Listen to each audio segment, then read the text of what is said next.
அவனை பொறுத்தவரைக்கும் நாய். அவனை பொறுத்தவரைக்கும் நாம எல்லாரும் நாய். ஆனா அவன் யாரு? இந்த சென்னை சிங்கார சென்னையாக இருப்பதற்கு காரணம் இந்த தூய்மை பணியாளர்கள். ஆனா என்ன சொல்லுவாங்க, நாங்க துப்புரவு பணியாளர் தான் இருந்துச்சு, அது தூய்மை பணியாளர் நாங்க தான் பேர் வச்சோம். பேர் வச்ச நாயே சோறு வச்சியா? பேர் வச்ச ஏன் சேகர் பாபு துடிக்கிறாங்க? எல்லாரும் சேகர் பாபு ஏன் அவர் துடிக்கிறாரு? ரொம்ப பிரியம் போல இருக்கு அவருக்கு துப்புரவு பணியாளர் மேல, ரொம்ப பிரியம். கிளாம்பாக்கம் பேருந்து நிலையத்தை கட்டிட்டு இருக்காங்க, யாருமே பார்க்கணும். கிளாம்பாக்கம் பேருந்து நிலையம் கட்டப்படுதுங்க, யாருக்கு போய் பார்க்கணும்? அந்த பேருந்து நிலையம் வரக்கூடிய கார்பரேஷன் அதிகாரி போய் பார்க்கலாம், தாம்பரம் மாநகராட்சி போய் பார்க்கலாம், துறை சார்ந்த அமைச்சர் பார்க்கலாம். இவரு என்ன நடந்துட்டு இருக்கு, என்ன போயிட்டு இருக்கா? இவரும் தனியா போய் பழக்கமே கிடையாது. அவரு ஆண்கள் இருந்தாலே ஒவ்வாமை, அவருக்கு ஜோடியா தான் போவாப்ல. அந்த கான்ட்ராக்ட் போட்டா அந்த முதலாளி கூப்பிட்டு கேட்டிருப்பான், என்னப்பா 10 நாள் மக்கள் போராடுறான், எங்களுக்கு எதுவும் கான்ட்ராக்ட் பிரச்சனை? ஐயோ சாமி, உங்களுக்கு ஒரு பிரச்சனை இல்லை, இந்த உடனே அறிக்கை போடுறோம் பாருங்க, ராம்கி நிறுவனம் தான் பண்ண போது, அதனால மக்கள் போராடல பிரச்சனை கிடையாது அப்படின்னு அறிக்கை போடுறேன். ஏன்னா கமிஷனை வாங்கி சேகர் பாபு, மேயர் பிரியா, ஸ்டாலின், உதயநிதி ஸ்டாலின் 50 பேர் நக்கிட்டாங்க. நீங்க எங்களை திட்டுறீங்களா? நல்லா திட்டுங்க, கொஞ்சம் கமிஷன் மட்டும் கொடுங்க சீமான். அவன் அன்னை அவன் நினைக்கிறான் ஸ்டாலின் சீமானுக்கு பண்ண, நாங்க ஒரு 500 கோடி கொடுத்தா அவங்க அப்படி கூட திட்டலாம், அப்படி கூட திட்டலாம். போடா திராவிடமே, போயா கருணாநிதி, போயா சோனியா காந்தி, ராஜபக்சே அப்படி கூட திட்டலாம்.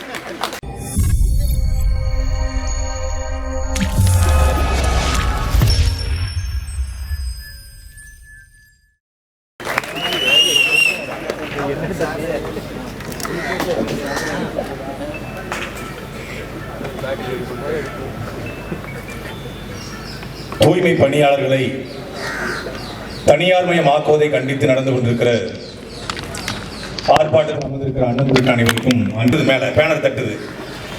அதில் அவங்க சாப்பிட்டுக்கிட்டு 10 நாட்களாக அவங்க வாழ்வாதாரத்துக்காக ஒரு கூட்டம் போராடிக்கிட்டு இருக்கு. யார் அவங்க?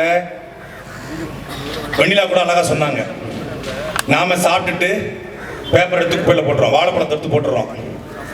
இதெல்லாம் தாண்டி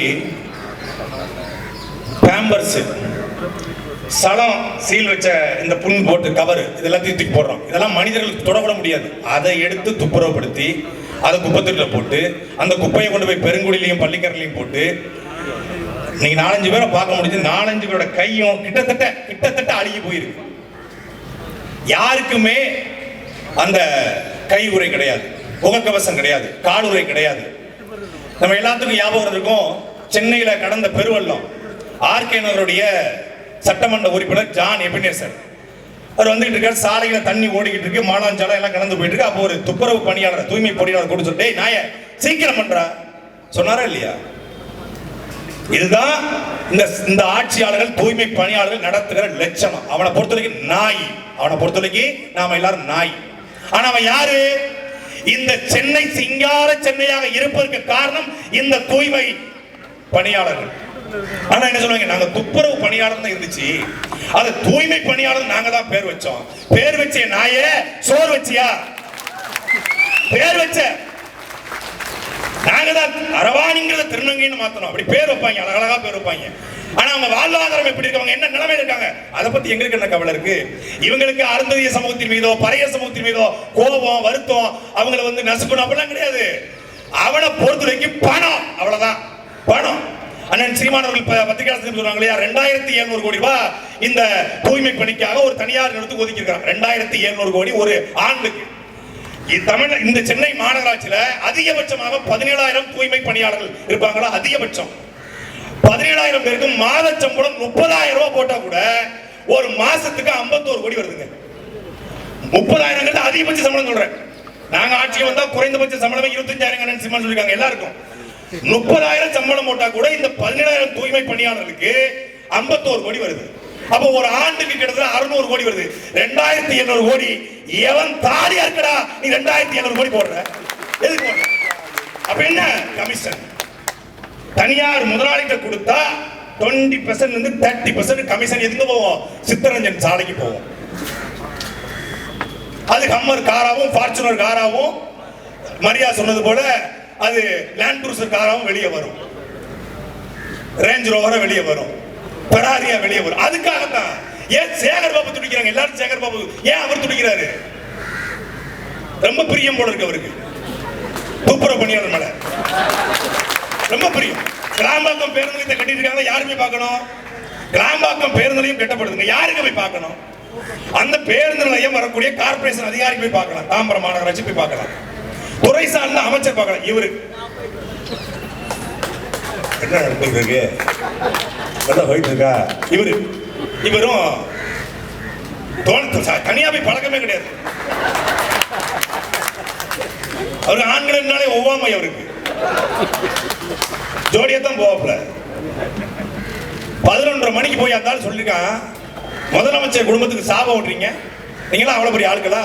இதே அதிமுக ஆட்சியா இருந்தா உங்களை ஒரே நாள் அடிச்சு விரட்டிருப்பாங்க. நாங்களால உங்களை போராட விட்டுருக்கோம். எப்படி போராட்டத்துடைய கோரிக்கை நிறைவேற்ற மாட்டாங்களா? உங்களை போராட விட்டுருக்கோம்ல, அதுவே நாங்க கொடுக்க மிகப்பெரிய ஜனநாயகம். இதோட மாநகராட்சி சார்ந்த மேயர் மரியாதைக்குரிய வணக்கத்துக்குரிய மேரியா காக்கா பிரியா அவங்க சொல்றாங்க, நாங்க ஒண்ணும் அவங்களை ரொம்ப கொடுமைப்படுத்தலையா. இந்த சென்னை மாநகராட்சியில போராடுற அந்த பெண்களுக்கு கழிவறையை பயன்படுத்துற உரிமையை கொடுத்துருக்கோம். எப்படி கழிவறையை அவன் இல்லைன்னா அந்த கழிவறை நாரி போயிடும். நீங்க போற கழிவறை அவன் இல்லைன்னா நாரி போயிடும். அந்த கழிவறையை பயன்படுத்த உரிமையை கொடுத்துருக்கோம். இப்ப அது சொன்ன உடனே அது செய்தியா மாறி நாங்களா பேசணும். இப்ப நேற்று நைட்டு அதே இல்லையா, டாய்லெட் கூட யூஸ் பண்ண கூடாதுட்டாங்க. 10 நாள் இந்த மக்கள் போராடி இருக்க சென்னையினுடைய மிகப்பெரிய முக்கியமான பகுதிகள் நாரி கொண்டிருக்கிறது. நாம எல்லாரும் வெள்ள வந்தா வீட்டுக்குள்ள ஏதாவது ஒரு தொலைக்காட்சி போட்டுக்கிட்டு இல்லாத ஒரு யூடியூப் போட்டுக்கிட்டு நல்லா காப்பி போட்டு ஒரு காரச்சவை மிச்சர் வச்சுக்கிட்டு பச்சி சுட்டு சாப்பிட்டு இருப்போம். ஆனால் அந்த வெள்ளம் வந்தா தரையிறங்கி முதல்ல அந்த வெள்ளத்துல என்ன மாட்டிக்கொண்டாலும் அதை சுத்தப்படுத்தி வீட்டுக்குள்ள வெள்ளம் வராமல் தடுப்பது இதே தூய்மை பணியாளர்கள் தான். அவர்கள் இல்லை என்றால் 20 விழுக்காடு 30 விழுக்காடு மூழ்கிற சென்னை 100 விழுக்காடு மூழ்கி போயிடும், பல பேர் செத்து போயிடுவான். அப்போ அவங்க ஒண்ணும் பெருசா ஒண்ணும் கேட்டல, எனக்கு ஒண்ணு நீங்க உதயநிதி ஸ்டாலின் படத்துல நடிக்கணும், எங்களுக்கு ரிப்பன் மாளிகை பக்கத்துல வீடு வேணும், இல்ல சித்தரஞ்சன் சாலையில வீடு வேணும், இல்ல சிஐடி காலனியில எங்களுக்கு வீடு வேணும் அப்படிலாம் அவங்க கேட்கல. இல்ல வேளச்சேரியில எங்களுக்கு ஒரு அபார்ட்மெண்ட்ல வீடு கொடுங்க, இல்ல காசா கிராண்ட்ல கொடுங்க, இல்ல ஜி ஸ்கோர்ல கொடுங்க அப்படிலாம் அவங்க கேட்கல. அவங்க என்ன கேட்கறாங்க, என்னுடைய வேலையை அரசு வேலையாக மாற்று, நிரந்தர பணியா மாற்று, குறைந்தபட்ச ஊதியத்தை உறுதிப்படுத்து, நான் இறந்து விட்டால் எனக்கு ஓய்வூதியம் கொடு, அதற்கு பிறகு வாரத்தில் ஒரு நாள் விடுமுறை கூட. அடிப்படை கடமை. நாங்கள்தான் மே 1ஆம் தேதி கொடியேற்றுவதற்கான உரிமையை வாங்கி கொடுத்தது, மே 1ஆம் தேதி தொழிலாளருக்கான விடுமுறை வாங்கி கொடுத்தது எங்க ஐயா தான். மே 1ஆம் தேதி விடுமுறை வாங்கி கொடுத்தீங்க, வாரத்துல ஒரு முறை விடுமுறை கேட்கறான். அதை தர வக்கு இல்ல, மனசு இல்ல. ஏன்? தனியார் முதலாளி வச்சுக்குவாங்க. இரவோடு இரவாக ஒட்டுமொத்தமான 10 நாட்கள் மக்கள் போராடுறான். இரவோடு இரவா ஒரு அரசு மக்களால் தேர்ந்தெடுக்கப்பட்ட அரசு இரவோடு இரவாக அறிக்கை வெளியிடுதுங்க. நேற்று பெருநகர சென்னை மாநகராட்சி திடக்கழிவு மேலாண்மை பணிகளில் தனியார் மயமாக்கல் முறையை பின்பற்றி சேவையின் தரத்தை உயர்த்துவதுடன் பணியாளர்களின் நலனையும் உறுதி செய்யும் நோக்கில் செயல்பட்டு வருகிறது. 2020ஆம் ஆண்டு முதல் பெருநகர சென்னை மாநகராட்சியின் 15 மண்டலங்களில் 10 மண்டலங்கள் மற்றும் மண்டலம் 7இல் உள்ள 3 வார்டுகளும் தனியார் நிறுவனங்களின் வழியே செயல்பட தொடங்கின. இதுடன் சேர்த்து தற்போதைய மண்டலம் 5 மற்றும் 6இல் மேற்கொள்ளப்பட்டு வந்த தூய்மை பணிகள் ராம்கி நிறுவனத்திற்கு ஒப்படைக்கப்பட்டு இந்த நாளில் அந்நிறுவனம் திடக்கழிவு மேலாண்மை பணிகளை மேற்கொண்டு வருகிறது. கடந்த 1/8/2005 முதல் மண்டலம் 5 மற்றும் 6 உள்ள சுய உதவிக்குழுக்கள் மூலம் பணிபுரிந்து வந்த தற்காலிக தூய்மை பணியாளர்கள் ராம்கி நிறுவனத்தின் பணியில் சேராமல் போராட்டம் நடத்தி வருகிறார்கள். ஒரு அறிக்கை. இந்த அறிக்கை எதுக்கு போடுற? அந்த கான்ட்ராக்ட் போட்டு அந்த முதலாளி கூப்பிட்டு கேட்டிருப்பான், என்னப்பா 10 நாள் மக்கள் போராடுறான், எங்களுக்கு எதுவும் கான்ட்ராக்ட் பிரச்சனை? ஐயோ சாமி, உங்களுக்கு ஒரு பிரச்சனை இல்லை, இந்த உடனே அறிக்கை போடுற பாருங்க, ராம்கி நிறுவனம் தான் பண்ண போது, அதனால மக்கள் போராடல பிரச்சனை கிடையாது அப்படின்னு அறிக்கை போடுற. ஏன்னா கமிஷனை வாங்கி சேகர் பாபு, மேயர் பிரியா, ஸ்டாலின், உதயநிதி ஸ்டாலின் 50 பேர் நக்கிட்டாங்க. கமிஷன் சென்னை மாநகராட்சி முழுக்க கமிஷன். சென்னை மாநகராட்சியிலே போன ஆண்டு பட்ஜெட் எவ்வளவு தெரியுமாங்க? 30,000 ரூபாய் சம்பளம் கொடுக்க வலிக்குது. 17,000 பேருக்கு.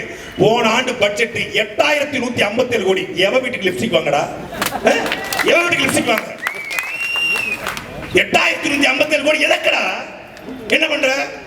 மாநகராட்சியுடைய வேலை என்ன? வரி வாங்குவது மட்டும் தானா?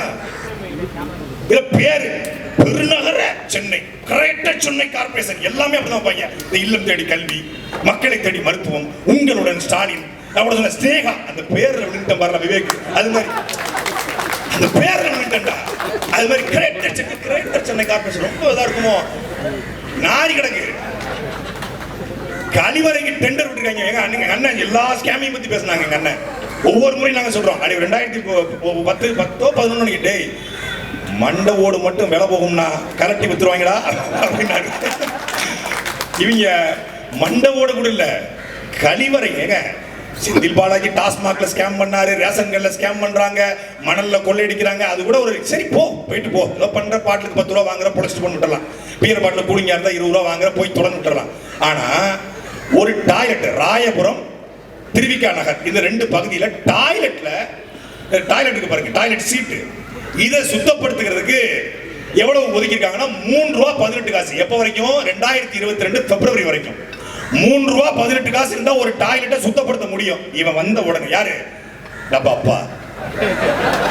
எல்லாருக்கும் அப்பா. ஆனா பட்டதெல்லாம் ரொம்ப ரொம்ப தப்பா. வந்த உடனே அவரு இதுல எப்படி இந்த கழிவறையில் உட்கார்ந்த போது கணப்பொழுது வந்து யோசனை வரல வடிவேலு, அது மாதிரி கழிவறையில் எப்படி ஸ்கேம் பண்ணாலும் கலப்பொழுது வச்சிருக்காங்க. யோசிச்சு 3 ரூபா 18 காசுக்கு கிளீன் பண்ணிக்கிட்டு இருந்த அந்த தூய்மை பணியாளர்களை தூக்கிட்டு தனியாருக்கு கொடுக்குறான். கொடுத்து எவ்வளவு தெரியுமில்ல? 380 ரூபாங்க ஒரு சீட்டுக்கு. சென்னை லீமெரிடியன்ல கூட அவ்வளவு 380 ரூபாய்க்கு சுத்தப்படுத்த கிடையாது. லீலா பேலஸ்ல கூட பண்றது கிடையாதுங்க, கிரீன் பார்க்ல கூட பண்றது இல்ல. 380 ரூபாய்க்கு என்னப்பா ஊத்து? அப்படி தெரியாம 380 ரூபாய்க்கு ஒரு டாய்லெட் ஒரு தடவை கழுவுங்க. ஒரு தடவை ஒரு டாய்லெட்டை கலவை 380 ரூபாய். என்ன ஊத்துவ? தங்கத்தை ஊத்துவியா கரைச்சி? இல்ல மணமணு சந்திர கட்டையை கரைச்சி ஊத்துவியா? இல்ல ஜவ்வாது எதுவும் போடுவியா? ஆனா நாரி தொலைது அந்த டாய்லெட் போக முடியாது. எந்த கழிவறையும் பயன்படுத்த முடியாது. ஆனா 380 ரூபாய் போட்டு 2022 இருந்து 23 வரைக்கும் ஓர் ஆண்டுல டாய்லெட் கழிவு கொள்ளையடிச்சது மட்டும் 1000 கோடி என்றால் நாசமா போவீங்கடா, நாசமா போவீங்க. நாங்கள் கேட்பது 1000 கோடி அல்ல, மாதம் வெறும் 51 கோடி மட்டும்தான் இருந்தா 17,000 பேருக்கு 30,000 ரூபாய் சம்பளத்துல வேலை கொடுக்க முடியும். அத்தனை பேரும் 30 வருஷமா உழைச்சவன், 15 வருஷம் உழைச்சவன். எக்ஸ்பீரியன்ஸ்.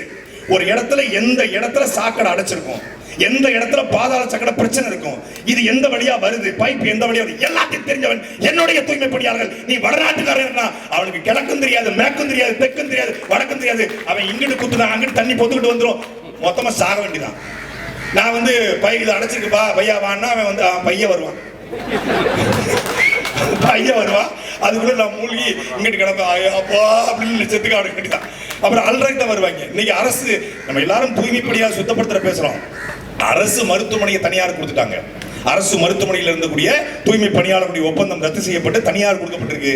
அந்த ஜிபிஎஸ்ஓ யூபிஎஸ்ஓ நிறுவனம், அந்த நிறுவனத்துல அங்க என்ன வேலை செய்வாங்கன்னு அந்த பெண்கள்கிட்ட கேட்கும்போது சொல்றாங்க, சில அனாதை பிணங்கள் வரும், அழுகி போன நிலையில வரும். இதை மருத்துவர்கள் தொடமாட்டாங்க, செவிலியர்கள் தொடமாட்டாங்க. அது மண்ணு கிண்ணு எல்லாம் கிஞ்சி சலம் புழு வெள்ளம் வச்சுக்கோ. அதை சுத்தப்படுத்தி பதப்படுத்தி அவன் சொந்தக்காரன் வர்ற வரைக்கும் அதை பாதுகாப்பது என்னுடைய தூய்மை பணியாளர்கள். நீ அவனை தூக்கி தூரப்பட்டிருக்க. இந்த மண்ணுக்கு பொழைக்க வந்தவன், இந்த மண்ணுக்கு பொழைக்க வந்தவன் பூர்வகுடி மக்களை மரியா சொன்னாங்கல்ல, எல்லோரும் நான் நினைக்கிறோம் ஒரு குறிப்பிட்ட சமூகம் மட்டும் தான் பணி செய்யும். இல்லை, இந்த மண்ணினுடைய பூர்வகுடி மக்கள், இஸ்லாமியர்கள் எல்லோரும் சேர்ந்துதான் தூய்மை பணியாளராக இந்த நிலத்தில் இருக்காங்க. இது எல்லோருக்குமான பிரச்சனை. இது ஒரு சாதிக்கான பிரச்சனை இல்ல, இது தமிழ் குடிகளுக்கான பிரச்சனை, மனிதர்களுக்கான பிரச்சனை முதல்ல. அதனால தான் நாம் தமிழ் கட்சி களத்தில் நிக்குது. நீ இன்னைக்கு ரத்து பண்ணுவ, அதிகபட்சம் ஓராண்டு ஆடுவியாடா, ஓராண்டு. நீ மொத்தமா அண்ணன் கலைஞர் மொத்தமா சேர்த்து வைக்க எல்லாத்தையும் எடுத்துட்டாண்டா உங்களை மொத்தமா விடுவோம். நாங்க அதிகாரம் நிலையானது கிடையாது, தலைகீழ் மாறும். இந்தியாவினுடைய இந்த குப்பை கிட்டத்தட்ட ஒரு ஆண்டுக்கு அதை மறுசுழற்சி செய்தால் 1,00,000 கோடி. ஆனா எவனும் பண்றது இல்ல. அந்த 1,00,000 கோடியில 13 விழுக்காடு பங்கு தமிழ்நாடு, இந்தியாவினுடைய மொத்த குப்பையில 13 விழுக்காடு தமிழ்நாடு கான்ட்ரிபியூட் பண்ணுது. இதை மறுசுழற்சி பண்ணினால் கூட வருகிற 1,00,000 கோடியில குறைந்தபட்சம் 13,000 கோடி தமிழ்நாடு கிடைக்கும். அதை வைத்துக் கொண்டாது நீ வந்து செய்யலாம். அதை பத்தி நான் கவலைப்படப்பட்டேன். நோ, எங்களுக்கு தேவை கமிஷன். கல்லா அள்ளிக்க கமிஷனை கொடு, மண்ணா அள்ளிக்க கமிஷனை கொடு, கிராவலா அள்ளிக்க கமிஷனை கொடு, மண்டலா அள்ளிக்க கமிஷனை கொடு. நீங்க எங்களை திட்டுறீங்களா? நல்லா திட்டுங்க, கொஞ்சம் கமிஷன் மட்டும் கொடுங்க சீமான். அவன் அன்னை அவன் நினைக்கிறான் ஸ்டாலின் சீமானுக்கு பண்ணப்பட்டு நாங்க ஒரு 500 கோடி கொடுத்தா அவங்க அப்படி கூட திட்டலாம், அப்படி கூட திட்டலாம், அப்படி கூட திட்டலாம். போடா திராவிடமே, போயா கருணாநிதி, போயா சோனியா காந்தி, ராஜபக்சே அப்படி கூட திட்டலாம். என்னன்னு தெரியும். அவங்க